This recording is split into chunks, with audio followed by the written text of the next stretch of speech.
আমরা বাংলাদেশে মনে করি জুমার দিন শেষে যে রাতটা ওইটা মনে হয় জুমার রাত, আসলে ওইটা শনিবারের রাত। ইয়াউমুস সাবত, ইয়াউমুস সাবত, ইয়াউমুল আহাদ, ইয়াউমুল ইসনাইন, ইয়াউমুল সুলাসা, ইয়াউমুল আরবিআ, ইয়াউমুল খামিস, ইয়াউমুল জুমআহ। এই হচ্ছে 7 দিনের আরবি নাম। তা আজকে হচ্ছে ইয়াউমুল খামিস। এদিনে বিশ্বনবী রোজা রাখতেন, সোমবার বৃহস্পতিবার রোজা রাখবেন।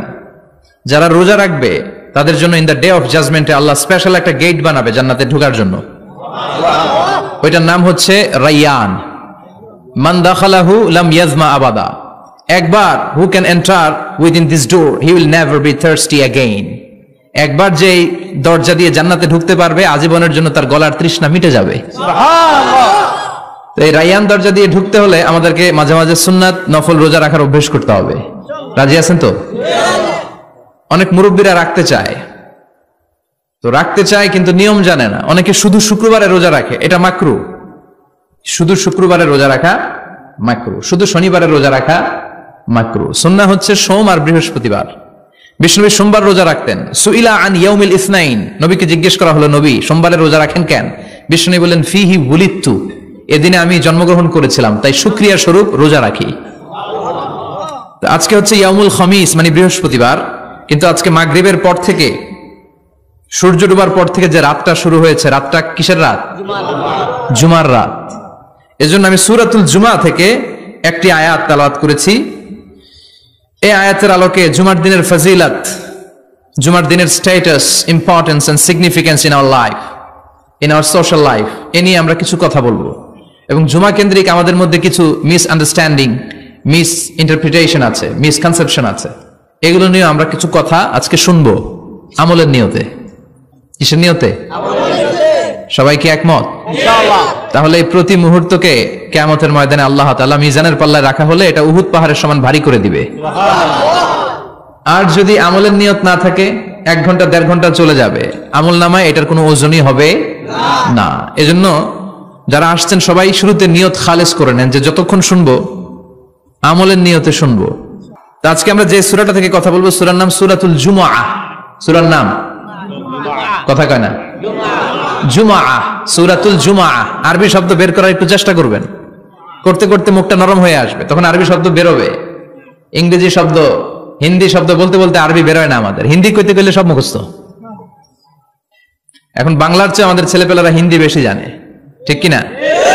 যে বাংলা ভাষার জন্য আমাদের সালাম সালাম হাজার সালাম, ওই বাংলা ভাষারে ভুলে আমরা এখন হিন্দি ঢুকাইছি। আল্লাহ হেফাজত করো। তো আজকে যে সূরা থেকে কথা শুনবো, সূরার নাম সূরাতুল জুমআহ। সূরার নাম সূরাতুল জুমআহ। বলেন সূরার নাম কি?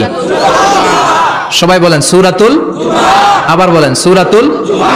এই তো হয়ে গেছে। I consider this program as a class. Class মনে করি। I consider this tafsir as a class. তো উত্তর করতে হবে। টিচার প্রশ্ন করলে কি করতে হয়? উত্তর করলে আমরা কিছু শিখে যেতে পারবো। ইমানের একটা চেতনা লাগবে, ঘুমায় পড়লে হবে না। ঘুমায় থাকে যারা, ওই শ্রোতাদেরকে আমি বক্তব্য শোনাই না। আমি বক্তব্য শোনাই যারা জেগে থাকে, যাদের ইমান জ্বলে ওঠে, ঠিক কিনা? যে ইমান প্রয়োজনে জ্বলে ওঠে না, যে ইমান সত্য ন্যায়ের কথা বলে না, যে ইমান প্রয়োজনে জ্বলে ওঠে না, যে ইমান সত্য ন্যায়ের কথা বলে না, যে ইমান বাস্তবে নাই, যে ইমান অন্তরে নাই, মুখে শুধু ফাঁকা বলি, কি করে তারে বলো ইমানে বলি, কি করে তারে বলো ইমানে বলি, কি করে তারে বলো ইমানে বলি, ঠিক কিনা? যে ইমান দিন কায়েমের আন্দোলনের ধার ধারে না, যে ইমান পোশাকধারী কোরআন হাদিস তাও পড়ে না, যে ইমান খাজার নামে মাজার গড়ে ফুলুস কামায়, আছে আছে, এগুলোর সাথে আমাদের কোনো সম্পর্ক না। কবরে পড়ে থাকা ব্যক্তির কাছে কিছু চাওয়া যাবে না, চাইতে হবে একজনের কাছে, তিনি কে? যে ইমান দিন কায়েমের আন্দোলনের ধার ধারে না, যে ইমান লেবাসধারী কোরআন হাদিস তাও পড়ে না, যে ইমান খাজার নামে মাজার গড়ে ফুলুস কামায়, যে ইমান শিরকিয়াতের আমল করে ভীত না হয়, যে ইমান বাস্তবে নাই, যে ইমান ময়দানে নাই মুখে শুধু কথার কলি, কি করে তারে বলো ইমানে বলি, কি করে তারে বলো ইমানে বলি, কি করে তারে বলো ইমানে বলি, ঠিক কিনা? এজন্য মুমিন জ্বলে উঠবে আপন শক্তিতে, আপন শক্তিতে জ্বলে উঠবে ইমানদারেরা ইমানের তেজে। চিল্লায় বলেন ঠিক কিনা? সূরার নাম সবাই বলেন আরো জোরে, সূরাতুল জুমা। এটা মাদানী সূরা। কি সূরা? বিশ্বনবীর লাইফের দুইটা ইনিংস, একটা মাক্কি ইনিংস আর একটা মাদানী ইনিংস। মাক্কি ইনিংস 13 বছর, কয় বছর? মাদানী ইনিংস 10 বছর, কয় বছর মনে থাকবে? এটা বিশ্বনবীর সেকেন্ড ইনিংসে নাজিল হয়েছে, সুবহানাল্লাহ কইবেন না? মাদানী ইনিংসে নাজিল হয়েছে এই সূরা, মাক্কি ইনিংসে নয়। বিশ্বনবীর মাক্কি জীবন আর মাদানী জীবনের কিছু পার্থক্য আছে। মাক্কি জীবনে বিশ্বনবী খুব নীরব ছিলেন, চুপিসারে তাওহীদের কথা বলতেন। মাক্কি জীবনে বিশ্বনবী সবচেয়ে বেশি ফোকাস দিয়েছেন তাওহীদের প্রতি। কিসের প্রতি? তাওহীদেরই মুর্শিদ আমার মুহাম্মাদের নাম বলো, মুহাম্মাদের নাম, আল্লাহর নাম জপলে বুঝতে পারি আল্লাহরই কালাম বলো, মুহাম্মাদের নাম।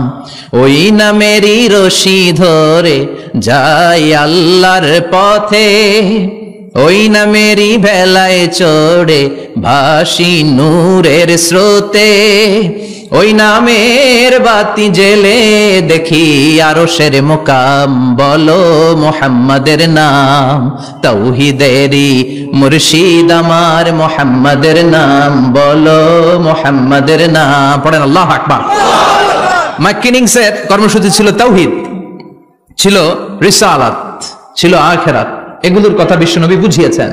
আর মাদানী ইনিংসে বিশ্বনবী সশস্ত্র সংগ্রাম করেছেন। ইসলাম শান্তিপূর্ণ ঠিক আছে, কিন্তু ইসলামের পিঠ যখন দেয়ালে লেগে যায় তখন ইসলামেরও সামনে বাড়ানোর দরকার আছে না নাই? যে ইমান প্রয়োজনে জ্বলে ওঠে না, জ্বলে উঠেছিলেন বিশ্বনবী আপন শক্তিতে, ঠিক কি না? তো এটা মাদানী ইনিংসের সূরা, এটা মাক্কি জীবনের সূরা নয়। আমরা এই সূরার আলোকে আজকে শোনার চেষ্টা করব যে জুমার দিনের, জুমার সালাতের এত গুরুত্ব কেন। বিশ্বনবী জুমার দিনকে বলেছেন ঈদের দিন। কিসের দিন? কথা বলেন। আমাদের দুইটা ঈদ আছে না, ঈদুল ফিতর, ঈদুল আজহা। এর পাশাপাশি জুমার দিনকেও বিশ্বনবী সাল্লাল্লাহু আলাইহি ওয়াসাল্লাম বলেছেন হাদা ইয়াউমুল ঈদ, হাদা ইয়াউমুন জাআলাহুল্লাহু লাকুম ঈদান। তাবারানীর হাদিস। বিশ্বনবী বলেছেন এটা এমন দিন যে দিনটাকে আল্লাহ তাআলা তোমাদের জন্য ঈদের দিন হিসেবে ঘোষণা দিয়েছেন। পড়েন আলহামদুলিল্লাহ। আল্লাহ তাআলার একটা বৈশিষ্ট্য হচ্ছে সুন্নাতুল্লাহি ফিত তাফদিল। এক এক জিনিসের উপর আল্লাহ এক এক জিনিসকে বৈশিষ্ট্যমণ্ডিত করেন, মর্যাদা দান করেন। ফাদ্দালা জামানান আলা জামান কামা ফাদ্দালা মাকানান আলা মাকান, ইনসানান আলা ইনসান। আল্লাহ ব্যক্তির উপর ব্যক্তিকে প্রাধান্য দেন, আল্লাহ সময়ের উপর সময়কে প্রাধান্য দেন, আল্লাহ স্থানের উপর স্থানকে প্রাধান্য দেন। এটা আল্লাহর সুন্নাত। এটা আল্লাহর কি? সুন্নাতুল্লাহি ফিত তাফদিল। ফাদ্দালা জামানান আলা জামান কামা ফাদ্দালা মাকানান আলা মাকান, ইনসানান আলা ইনসান। পৃথিবীর সব মানুষগুলো এক রকম নয়, এক মর্যাদার নয়। আবার লক্ষাধিক নবী আল্লাহ দুনিয়ায় পাঠিয়েছেন, সব নবীর মর্যাদাগুলো কি সমান নাকি? সব নবীদের মধ্য থেকে বিশ্বনবীর মর্যাদা বাড়িয়ে দিয়েছে কে? আবার পৃথিবীতে শহরের শেষ নাই, হাজার হাজার শহর, হাজার হাজার লক্ষ লক্ষ শহরের মধ্য থেকে মক্কা শহরের মর্যাদা বাড়িয়ে দিয়েছে কে? আবার এই পৃথিবীতে অনেকগুলো সময় আছে, অনেকগুলো রাত্রি আছে, অনেকগুলো ক্ষণ আছে, অনেকগুলো মুহূর্ত আছে। একটা মুহূর্তের উপর আরেকটা মুহূর্তকে প্রাধান্য দিয়েছে কে? বলেন তো, পৃথিবীতে সবচাইতে 365 দিনের মধ্যে শ্রেষ্ঠ দিন কোনটা? আরাফার দিন। কোন দিন? কথা বলেন। হজে যারা গিয়েছেন আরাফার দিন দেখেছেন না? ইজহার আর রেদা পরে আমরা লাব্বাইক আল্লাহুম্মা লাব্বাইক বলি। এটা সারা বছরের মধ্যে শ্রেষ্ঠ দিন। আল আরাফা আল হাজ্জু আরাফা।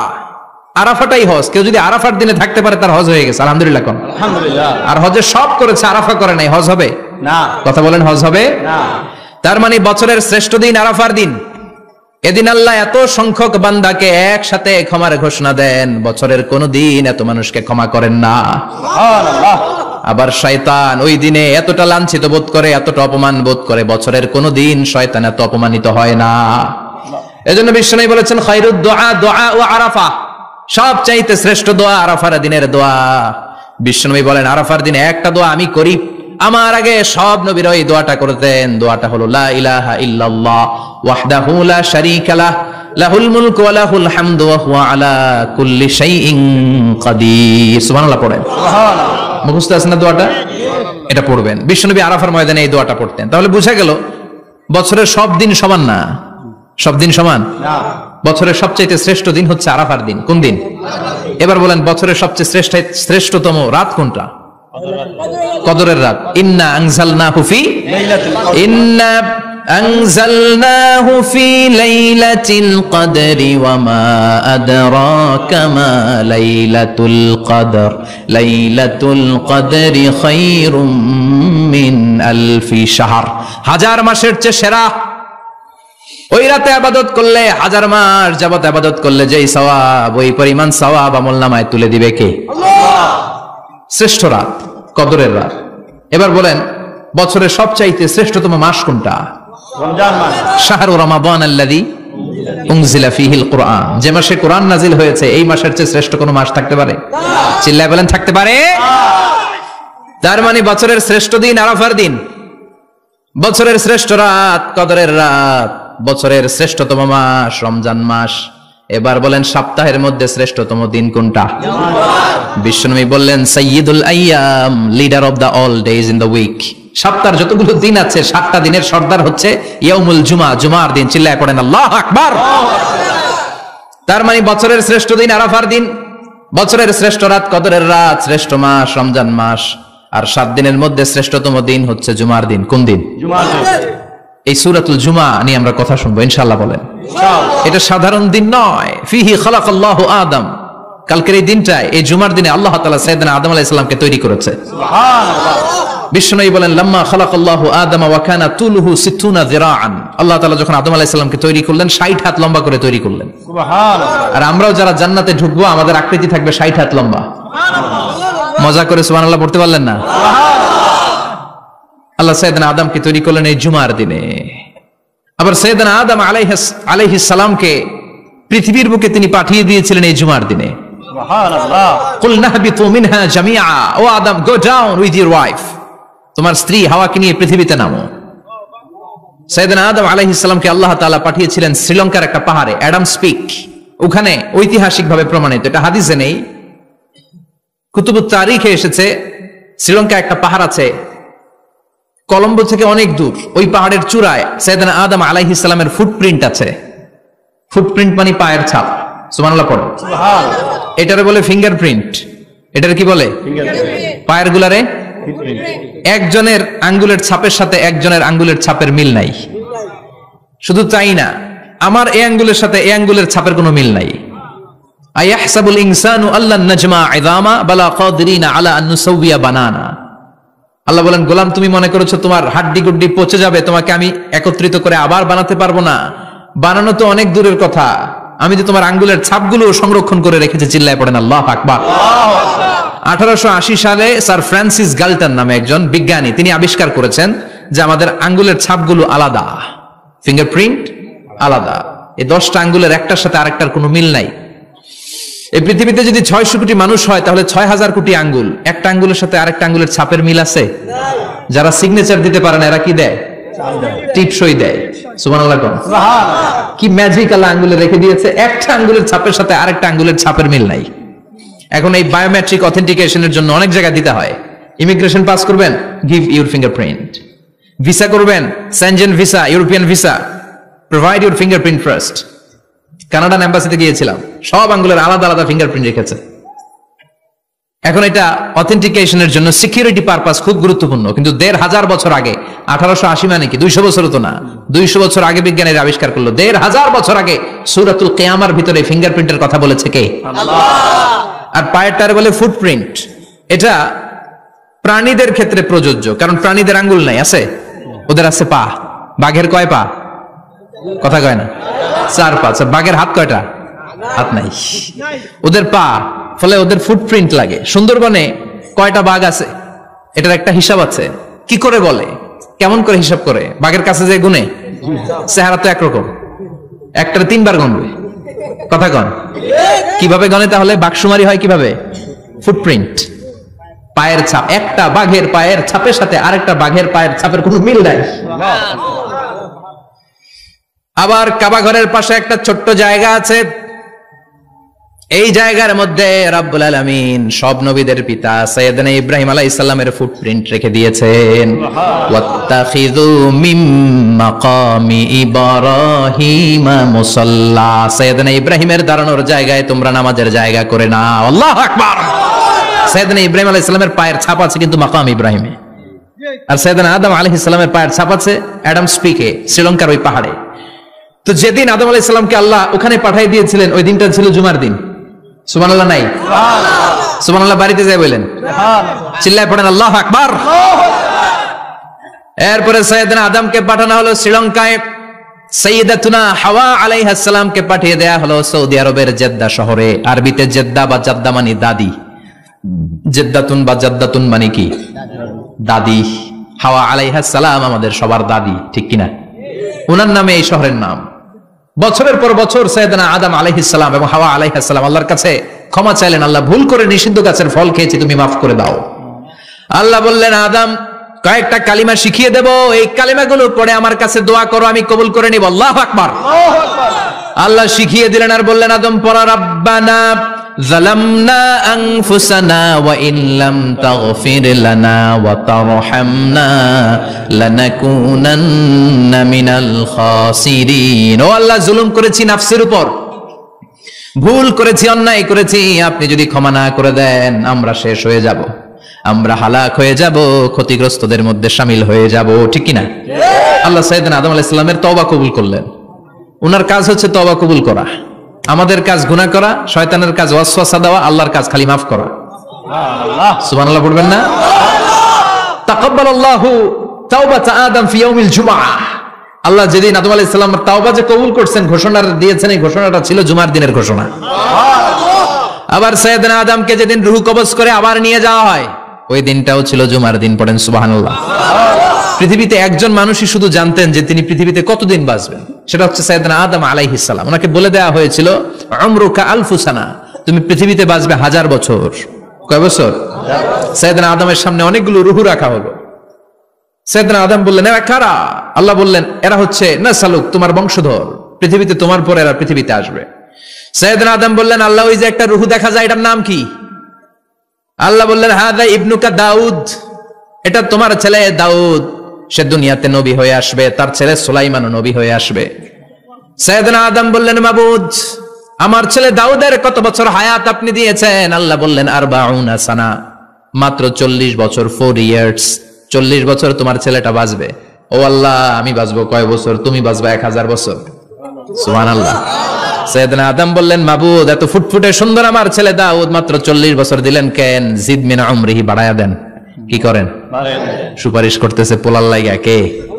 বাবা। আল্লাহ আপনি বাড়ায়া দেন, আল্লাহকে বাড়ানো যাবে না, লেখা হয়ে গেছে।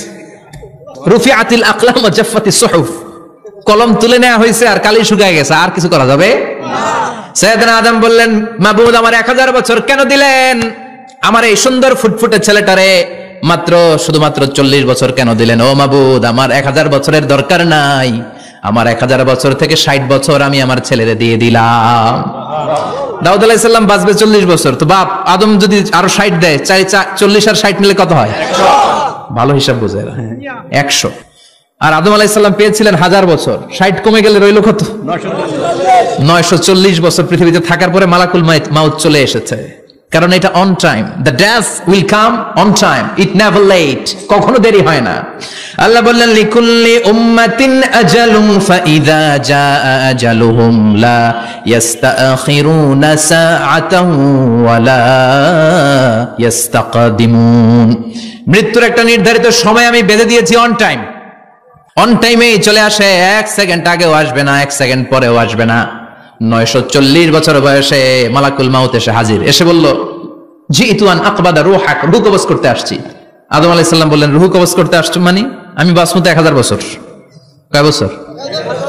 মালাকুল মাউত বললেন না না, ওই যে আগের কথা স্মরণ করেন, আপনি 60 বছর দিয়ে দিয়েছিলেন। কয় না, আমি দেই নাই, আমি আরো বাঁচুম, আরো 60 বছর পাওনা আছি, আমি দেই নাই।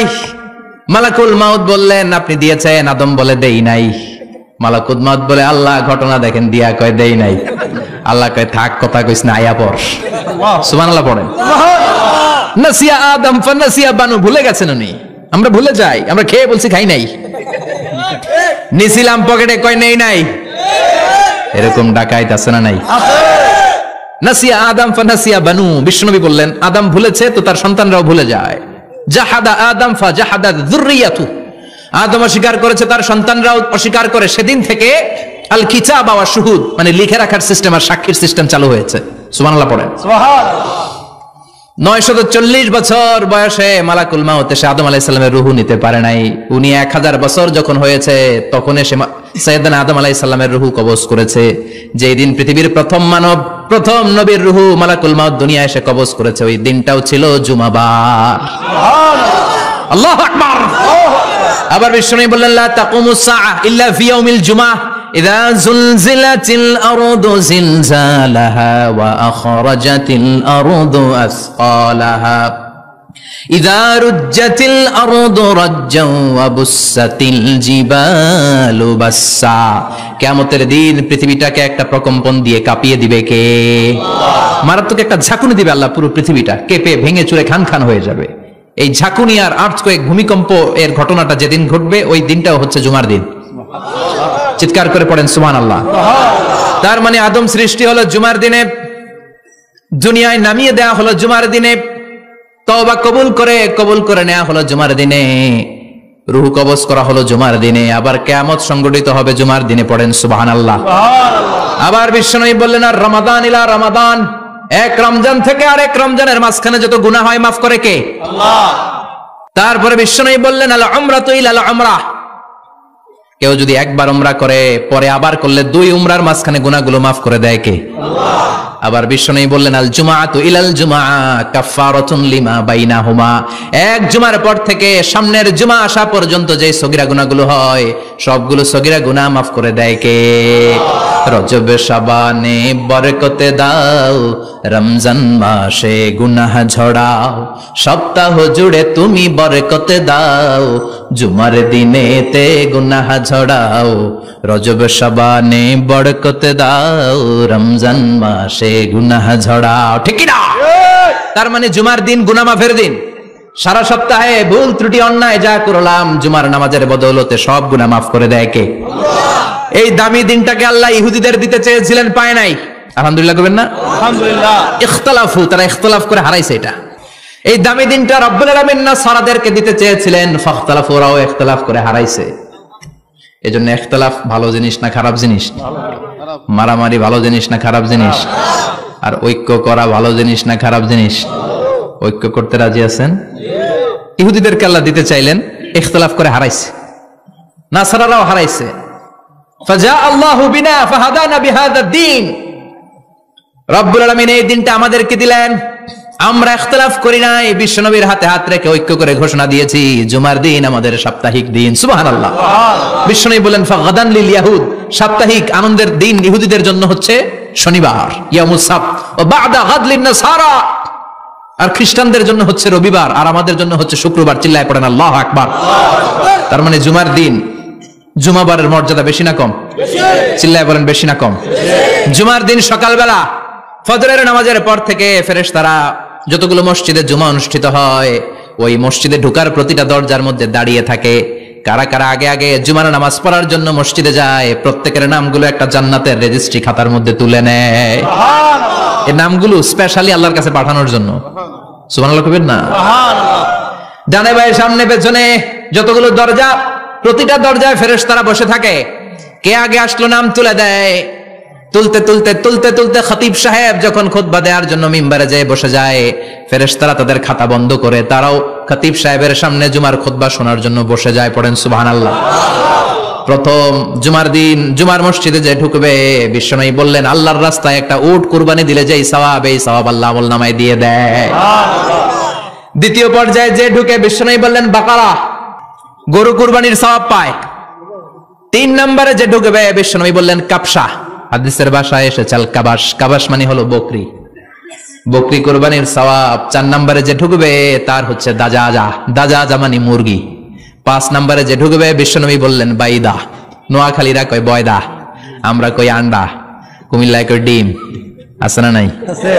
এক দেশের কত ভাষা, এক দেশের গালি আরেক দেশের বুলি। আমরা বলি ছেলে, কুষ্টিয়ায় বলে পুত্র, আরেক জায়গায় গেলে বলে হুট, আরেক জায়গায় গেলে বলে ফোয়া। আছে না নাই? এক এলাকায় বলে বেটা ছেলে, ছেলেদেরকে বেটা ছেলে, মরদ ফোয়া, মরদ ফোয়া হইতে না, মরদ ফোয়া হদ্দে। আহা, কি ভাষার বৈশিষ্ট্য। তো যেটাতে আমরা বলি ডিম, কথা বলে আন্ডা, কথা বলে বয়দা। তো এই বয়দা আল্লাহর রাস্তায় দান করে দিলে যেই সওয়াব, পঞ্চম ব্যক্তি ওই সওয়াব পাবে। এই 5 জনের পরে আর লেখালেখি নাই, বাকিদেরটা নরমাল এন্ট্রি করে সব ফেরেশতারা খুতবা শোনার জন্য বসে যায়। সুবহানাল্লাহ। তো জুমার দিনে আগে আগে যাবেন তো? সবাই রাজি আছেন? চিৎকার করে পড়েন ইনশাআল্লাহ। আলহামদুলিল্লাহ, আমরা এই জুমার দিনটাকে রাষ্ট্রীয় ছুটির দিন হিসেবে পেয়েছি, পাইছি না? 1984 সালে হুসাইন মোহাম্মদ এরশাদ সাহেব এই ভালো কাজ করছিলেন। উনি সব করছে জীবনে, স্বৈরাচারীও করছে, ভালো কাজও করছে। তো খারাপটা আর আমরা না বলি, যেটা ভালো এটাই বলি। উনার কারণে আজ অবধি, এই 84 থেকে আজ 34 বছর বাংলাদেশের রাষ্ট্রীয়ভাবে সাপ্তাহিক ছুটির দিন কোনটা? আলহামদুলিল্লাহ কইবেন না? এই উসিলায় আল্লাহ ওনারে মাফ করুক। পৃথিবীর অনেক দেশে কিন্তু শুক্রবার ছুটির দিন না। আমি বছরের বেশিরভাগ সময় মালয়েশিয়াতে থাকি। মালয়েশিয়ার সাপ্তাহিক ছুটির দিন রবিবার। খ্রিস্টানদের সাথে অনেক বিজনেস তাদের মেনটেন করতে হয়। তো তারা যদি শুক্রবারে ছুটির দিন করে, তাহলে সপ্তাহে 2 দিন ব্যবসা বাণিজ্য কাটা পড়ে যায়। নিজেদের কারণে শুক্রবার বন্ধ, যাদের সাথে বিজনেস ওদের কারণে রবিবার বন্ধ। আমরা আলহামদুলিল্লাহ আল্লাহর দেয় পবিত্র দিনটাতে পেয়েছি জুমাবার। আলহামদুলিল্লাহ পড়েন আলহামদুলিল্লাহ। এজন্য বিশ্বনবী বললেন, খবরদার এদিনের নামাজ মিস করো না। মান তারাকা সালাসা জুমাইন তাহাউনান, গাফলতি করে টানা 3টা জুমা যে ব্যক্তি মিস করলো, তাবা আল্লাহু ফি কলবিহি, রব্বুল আলামিন ওই লোকটার অন্তরের মধ্যে মোহর মেরে দেয়। ওয়া কুতিবা ফি জুমরাতিল মুনাফিকিন, মুনাফিকদের খাতায় তার নাম তুলে দেয়। 3টা জুমা যদি কেউ মিস করে, 2টা পানিশমেন্ট। এক হচ্ছে তবা আল্লাহু ফি কলবি, আল্লাহ অন্তরে মোহর মেরে দেয়। ভালো কথা ভাল লাগে না, নামাজ ভাল লাগে না, আজান ভাল লাগে না, ইসলাম ভাল লাগে না, শুধু মৌজ মাস্তি ভাল লাগে, গান বাজনা ভাল লাগে, এরকম আছে না নাই? জুমার নামাজে যায় না। আরেকটা হলো কুতিবা মিনাল মুনাফিকিন, মুনাফিকদের খাতায় নাম তুলে দেয়। আল্লাহ হেফাজত করো। আর জোরে পড়েন আমিন। জুমার দিন আগে আগে মসজিদে আসবেন ইনশাআল্লাহ। সবাই রাজি? আল্লাহ বললেন, ইয়া আইয়ুহাল্লাযীনা আমানু ইযা নুদিয়া লিস-সালাতি মিন ইয়াউমিল জুমুআতি ফাসআউ ইলা যিকরিল্লাহি ওয়া যারুল বাই', যালিকুম খায়রুল লাকুম ইন কুনতুম তা'লামুন। পড়েন না আল্লাহু আকবার। আল্লাহ বললেন, ও আমার মুমিন বান্দারা শোনো শোনো। আপনাদেরকে অ্যাড্রেস করে আল্লাহ বলছেন, ও আমার মুমিন বান্দারা শোনো, ইযা নুদিয়া লিস-সালাতি মিন ইয়াউমিল জুমআ, জুমার নামাজের আযান যখন দেয়া হয়, ফাসআউ ইলা যিকরিল্লাহ, আল্লাহর স্মরণে তোমরা ধাবিত হও। ওয়া যারুল বাই', কেনা বেচা বন্ধ করে দাও।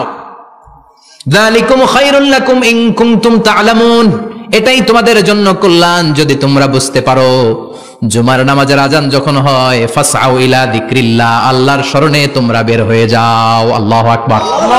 ফাসআউ ইলা যিকরিল্লাহ ইযা নুদিয়া লিস-সালামি ইয়াউমিল জুমআ, জুমার নামাজের আযান যখন দেয়া হয় বের হয়ে যাও, তখন কোনো কাজ রাখা যাবে না।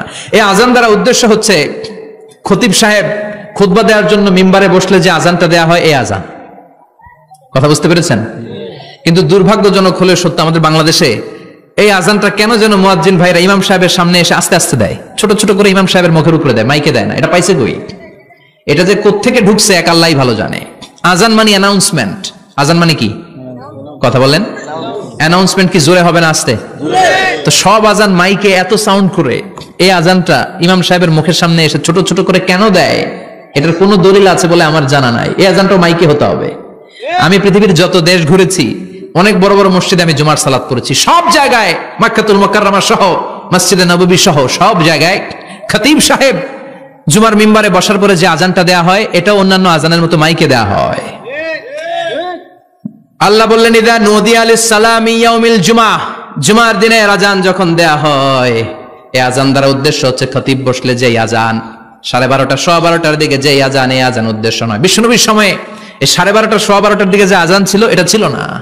বিশ্বনবীর সময় ছিল না, আবু বকরের সময় ছিল না, সাইয়েদনা ওমর ফারুকের সময় ছিল না, এটা চালু হয়েছে সাইয়েদনা উসমান যুন্নুরাইনের সময়। তখন মদিনাতে মানুষের সংখ্যা অনেক বেড়ে গিয়েছে, লোকজনের জায়গা হয় না, মুসল্লিতে ঠাসাঠাসি।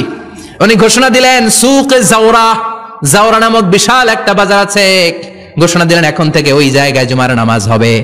মানুষ যেন আগ থেকে প্রস্তুতি নিয়ে আসতে পারে, এজন্য জাওরা নামক বাজারে উনি আর একটা আজান দেওয়ার প্রচলন করলেন। সুবহানাল্লাহ। সেখান থেকে আজ অবধি আমরা এই অতিরিক্ত আজানটা দিয়ে থাকি। এটা নবীর সুন্নাত না, এটা সাহাবীর সুন্নাত। বিশ্বনবীর সুন্নাহ মেনে নেওয়া যেমনি আবশ্যক, 4 খলিফার থেকে পাওয়া সুন্নাত গুলো মেনে নেওয়া আবশ্যক। বিশ্বনবী বললেন আলাইকুম বিসুন্নতি ওয়া সুন্নাতিল খুলাফায়ে রাশিদিন আল মাহদিয়িন, আমার সুন্নাত ধরবা, হেদায়েত প্রাপ্ত 4 খলিফার সুন্নাত ধরবা। কেমনে ধরবা? ইক্ষু চিনেন? ইক্ষু না গ্যান্ডারি নাকি আখ না কুশাই? হ্যাঁ, আখ।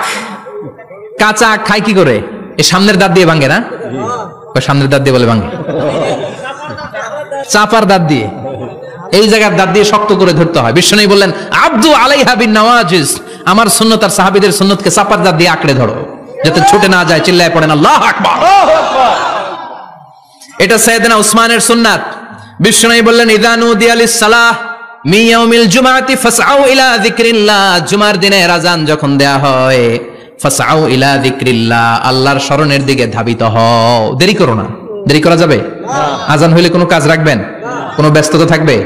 কাজ একটাই, জুমার নামাজ। চিল্লায় বলেন কাজ একটাই, সেটা কি? জুমার নামাজ। আল্লাহ বললেন ফাসআউ, ফাসআউ এর শাব্দিক অর্থ হচ্ছে দৌড়াও। আসলে কি? তো এই দৌড়াও দিয়ে আসলে দৌড়াও বোঝানো হয়নি, এটা দ্বারা বোঝানো হয়েছে আল মুবাদারা ওয়াল ইহতিমাম, ইম্পর্টেন্স দেয়া, এমফাসাইজ করা, গুরুত্ব, গুরুত্বের সাথে আগে আগে প্রস্তুতি নাও। ফাসআউ দ্বারা দৌড়ানো বোঝানো হয়নি। প্রমাণ কি? কারণ বিশ্বনবী দৌড়ে দৌড়ে নামাজে যেতে নিষেধ করেছেন। বিশ্বনবী বলেছেন ইযা উকিমাতিস সালাহ, মনোযোগ দিয়ে শুনেন, ইযা উকিমাতিস সালাতু ফালা তাতুহা তাসআউন ওয়া আতুহা তামশুন আলাইকুম বিসাকিনাহ ফামা আদরাকতুম ফাসাল্লু ওয়া মা ফাতাকুম ফাতিমু, যখন নামাজ শুরু হয়ে যায় দৌড়ে দৌড়ে যাবে না, তামশুন হেঁটে হেঁটে যাও, আলাইকুম বিসাকিনাহ ধীরে ধীরে যাও, ফামা আদরাকতুম ফাসাল্লু ইমাম সাহেবের সাথে যে যত রাকাত পাবা পড়বা, ওয়া মা ফাতাকুম ফাতিমু, যেটা ছুটে যায় নিজে নিজে পড়ো, কবুল করে নেবে কে? আল্লাহ। কিন্তু দৌড়ে যায় নামাজ ধরা যাবে না। খবরদার, ধীরস্থির ভাবে যাবেন। হাঁটার মধ্যে একটা গুরুত্ব দিয়ে তাড়াতাড়ি ধরতে চাবেন, কিন্তু দৌড়ে যাওয়া যাবে নিষেধ করেছেন। অনেক মুসল্লিরা এটা করে। ধরেন মাগরিবের নামাজ, ওযুখানাতে মুসল্লিরা ওযু করতেছে, ইমাম সাহেব নামাজ শুরু করেছেন আল কারিআতু মাল কারিআ ওমা আদরাকা মাল কারিআ, মুখস্থ আছে না সবার? মুসল্লি মনে করতেছে ওযু হয়েছে আমার অর্ধেক, এখন যদি তাড়াতাড়ি ওযু না করে দৌড় না দেই রাকাত পাওয়া যাবে? রাকাত পাওয়ার জন্য দিছে দৌড়। মসজিদে হচ্ছে টাইলসের মসজিদ, পিছলায় পয়রা মুসল্লি একদিকে, লুঙ্গি আরেকদিকে। আছে না নাই? আমার কাছে খবর আছে এরকম পা ভাঙছে অনেকের। রাকাত ধরার জন্য মুসল্লি তাড়াহুড়ো করে দিছে দৌড়, মুসল্লি একদিকে লুঙ্গি, ঠ্যাং ভাঙা শেষ, এখন ল্যাংড়া। বিশ্বনবীর কথা মানে নাই, ওটারে ল্যাংড়া বানাইছে কে? আল্লাহ। এজন্য বিশ্বনবী বললেন খবরদার দৌড়ে যাবে না, একামত হয়ে গেলে ধীরস্থির ভাবে যাও। কেননা দৌড়ে দৌড়ে আপনি কার দরবারে যাবেন? উনি তো সব রাজার বড় রাজা, মহারাজা। মহারাজার দরবারে তাড়াহুড়ো করা যায় নাকি? না। ফিট হয়ে কাপড় চোপড় পরে আতর টাতর মেখে ধীরস্থির ভাবে যাবেন। দৌড়ে গেলে আপনার হার্টবিট বেড়ে যাবে, আপনার ব্রেথ ইন ব্রেথ আউট, শ্বাস প্রশ্বাস বেড়ে যাবে। তো হাঁপানির চোটে তো আপনি হাঁপাতে থাকবেন। আপনি তাহিয়া পড়বেন কখন, তাসবিহ পড়বেন কখন, আল্লাহর প্রশংসা করবেন কখন? চিল্লা এখন ঠিক কিনা? এজন্য আল্লাহ বললেন ফাসআউ ইলা যিকরিল্লাহ, জুমার নামাজের আযান যখন হয়ে যায় তোমরা আল্লাহর জিকিরের দিকে ধাবিত হও। যিকরিল্লাহ, আল্লাহর স্মরণ। জিকির মানে কি? আল্লাহর স্মরণ। কিন্তু এই জিকির দ্বারা এই আয়াতের উদ্দেশ্য হচ্ছে আল খুতবাতাইন, জুমার 2 খুতবা। জুমার জিকিরের অনেক অর্থ আছে। জিকির মানে সালাত, জিকির মানে কোরআন, জিকির মানে ওয়াজ, জিকির মানে সম্মান। আবার জিকির মানে জুমার 2 খুতবা। আবার জিকির মানে সুবহানাল্লাহ, আলহামদুলিল্লাহ, লা ইলাহা ইল্লাল্লাহ, সুবহানাল্লাহ, আলহামদুলিল্লাহ, লা ইলাহা ইল্লাল্লাহ, লা ইলাহা ইল্লাল্লাহু মুহাম্মাদুর রাসূলুল্লাহ সাল্লাল্লাহু আলাইহি ওয়াসাল্লাম। এটাও জিকির। সুবহানাল্লাহ, আলহামদুলিল্লাহ, আল্লাহু আকবার। এই 3 জিকিরের চেয়ে শ্রেষ্ঠ কোন জিকির আছে? কথা কন। বিশ্বনবী প্রত্যেক ফরজ নামাজের পরে সুবহানাল্লাহ 33 বার, আলহামদুলিল্লাহ 33 বার, আল্লাহু আকবার 34 বার পড়তেন। রাজি আছেন? সবাই পড়তে রাজি আছেন? লাফালাফি করবেন না তো? ঘাড় বাঁকা করবেন না তো? হুই হুই করে চিল্লাফাল্লা করা যাবে? জিকিরের মধ্যে সৌন্দর্য আছে না নাই? আল্লাহ নিজেও সুন্দর, আল্লাহর কাছে যেটা আমরা পেশ করব সবটাই সুন্দরভাবে পেশ করতে হয়। চিল্লা এখন ঠিক কিনা? তার মানে জিকিরের অনেক অর্থ। জিকিরের এক অর্থ হলো কোরআন। জিকিরের এক অর্থ কি? কোরআন। আপনি যখন কোরআন পড়েন তখন জিকির করেন কার? আল্লাহ। কথা বলেন। আবার আপনি যখন নামাজ পড়েন জিকির করেন কার? আবার আপনি যখন লা ইলাহা ইল্লাল্লাহ এটা পড়েন জিকির করেন কার? পড়েন সুবহানাল্লাহ। এই লা ইলাহা ইল্লাল্লাহ সবচেয়ে শ্রেষ্ঠ জিকির। সাইয়েদনা মুসা আলাইহিস সালাম আল্লাহরে বললেন, আল্লাহ আল্লিমনি যিকরান, আপনি আমার এমন একটা জিকির শিখায়া দেন লা ইয়ালামুহা ইল্লা আনতা ওয়া আনা, যে জিকিরটার শব্দ আপনি আর আমি ছাড়া কেউ জানবে না। সুবহানাল্লাহ। দুনিয়াতে যত অদ্ভুত অদ্ভুত প্রশ্ন সব আপনি মুসা আলাইহিস সালামের মাথা থেকে পাবেন। ভেরি কিউরিওসিটি ছিল ওনার, বিভিন্ন বিষয়ে আল্লাহরে প্রশ্ন করতেন। আল্লাহরে বললেন, আল্লাহ আল্লিমনি কালিমাতান আল্লিমনি যিকরান লা ইয়ালামুহা ইল্লা আনতা ওয়া আনা, ও আল্লাহ এমন একটা জিকির আমারে শিখান, দিনে রাতে সব সময় এই জিকির আমি করব, আপনারে ডাকবো, কিন্তু শর্ত হলো এই জিকিরটা জানবে শুধু আপনি আর জানবো শুধু আমি, কেউ জানবে না। আল্লাহ বললেন, মুসা পড়ো লা ইলাহা ইল্লাল্লাহ লা ইলাহা ইল্লাল্লাহু মুহাম্মাদুর রাসূলুল্লাহ সাল্লাল্লাহু। আল্লাহ বললেন, মুসা পড়ো লা ইলাহা ইল্লাল্লাহ। মুসা আলাইহিস সালাম কয়, মাবুদ এটা তো জাতীয় জিকির, সবাই জানে। জানেন? জানে না লা ইলাহা ইল্লাল্লাহ এমন কেউ আছে? কথা কন, জানেন না আপনারা? কথা বলেন, জানেন না? মুসা আলাইহিস সালাম বললেন, আল্লাহ এটা জাতীয় জিকির কইলেন কেন? আমি তো চাইছি এক্সট্রা অর্ডিনারি, অসাধারণ একটা জিকির, সুপারক্যালিফ্রাজিলিস্টিক এক্সপিয়ালিডোসাস, এক্সেলেন্ট একটা জিকির, আনপ্যারালাল, কারো কাছে নাই, শুধু আমি জানবো আর আমি পড়বো। আল্লাহ বললেন, মুসা এই লা ইলাহাকে যদি এক পাল্লায় রেখে দাও, তামাম বিশ্ব, 7 আকাশ 7 জমিনটারে তুলে যদি তুমি আরেক পাল্লায় রেখে দাও, লা রাজাহাত কাফাতু লা ইলাহা ইল্লাল্লাহ, মুহূর্তের মধ্যে লা ইলাহার পাল্লা ভারী হয়ে যাবে। ও মুসা, তুমি যতই এক্সক্লুসিভ জিকির চাও, লা ইলাহার চেয়ে দামি জিকির আমার কাছে নাই। চিৎকার করে পড়তে হবে আল্লাহু আকবার। তার মানে নামাজ ও জিকির, কোরআন ও জিকির, এই যে আমরা ওয়াজ করতেছি এটাও কি জিকির? কথা কন। বিশ্ব নবীর আল্লাহ বললেন, ও নবী ফাযাক্কির ইন্নামা আনতা, ও নবী আপনি জিকির করেন মানে ওয়াজ করেন। ইন্নামা আনতা মুযাক্কির, ও নবী আপনি ওয়াজ করে শোনান। লাস্তা আলাইহিম বিমুসাইতির, আপনারে দারোগা বানিয়ে পাঠাই নাই, আপনি শুধু ওয়াজ করেন। কার কথা? চিল্লায় বলেন কার কথা? আল্লাহ। কিন্তু এইখানে জিকির দ্বারা উদ্দেশ্য হচ্ছে জুমার খুতবা। ফাসআউ ইলা যিকরিল্লাহ, আল্লাহর জিকিরের দিকে ধাবিত হও, এই জিকির দ্বারা উদ্দেশ্য হলো জুমার খুতবা। তার মানে জুমার খুতবা যে খতিব সাহেবরা দেন, এখানে মসজিদের খতিব আছেন কারা কারা? দেখি একটু হাত তোলেন তো। 1 2 3 4 5 6 7, গুণে শেষ করা যাবে না, অনেক খতিব। আল্লাহ এই খতিবদেরকে তুমি কবুল করো। আর জোরে পড়েন আমিন। এই যে যিকরুল্লাহ, ফাসআউ ইলা যিকরিল্লাহ দ্বারা আল্লাহ তাআলা জুমার খুতবাকে বুঝিয়েছেন। কি বুঝিয়েছেন? ফাসআউ ইলা যিকরিল্লাহ, আল্লাহর জিকিরের দিকে, আল্লাহর স্মরণের দিকে ধাবিত হও। এটা দ্বারা উদ্দেশ্য হচ্ছে জুমার খুতবা। আল্লাহ বুঝাতে চাইলেন জুমার খুতবা যাতে মিস হয়ে না যায়, এজন্য জুমার খুতবারে যেন তেন মনে করবেন না, এটা ওয়াজিব। জুমার নামাজ যেমনি ওয়াজিব, জুমার খুতবা দেওয়াও, কথা বলেন, জুমার খুতবা ওয়াজিব, শোনা ওয়াজিব, খুতবা দেওয়া ওয়াজিব। এই জন্য রব্বুল আলামিন জোহরের নামাজকে ফরজ করে দিয়েছেন 4 রাকাত। যেহেতু জোহরের নামাজের আগে পরে কোনো খুতবা নাই, জুমার দিন খুতবা আছে, তাই জুমার দিন 4 রাকাত থেকে কমিয়ে তিনি 2 রাকাত করে দিয়েছেন। কি ব্যালেন্সড ইসলাম, কি ভারসাম্যপূর্ণ আমাদের জীবন বিধান। প্রতিদিন জোহরের সময় ফরজ কয় রাকাত, কিন্তু জুমার দিন ফরজ কয় রাকাত? 2 রাকাত কমাইলো কেন? খুতবা। সুবহানাল্লাহ কইবেন না? এজন্য জুমার খুতবাটা খতিব সাহেব যারা আছেন খুবই জরুরি। এটাকে খুব কনস্ট্রাকটিভ মুডে সমাজে তুলে ধরতে হবে, মানুষকে এডুকেট করতে হবে, ইনস্ট্রাক্ট করতে হবে। আপনাদের অনেক দায়িত্ব, you have huge responsibilities in your shoulder. আপনাদের অনেক দায়িত্ব। খতিব যারা, এটা ছোটখাটো কোনো রেসপন্সিবিলিটি নয়, এটা অনেক বড় দায়িত্ব। এজন্য জুমার দিন মানুষকে আপনার শিক্ষিত করতে হবে।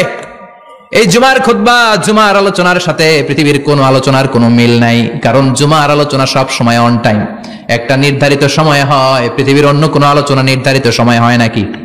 কথা কন। আমরা বক্তারা নির্ধারিত সময় মাইক পাই? কথা কন।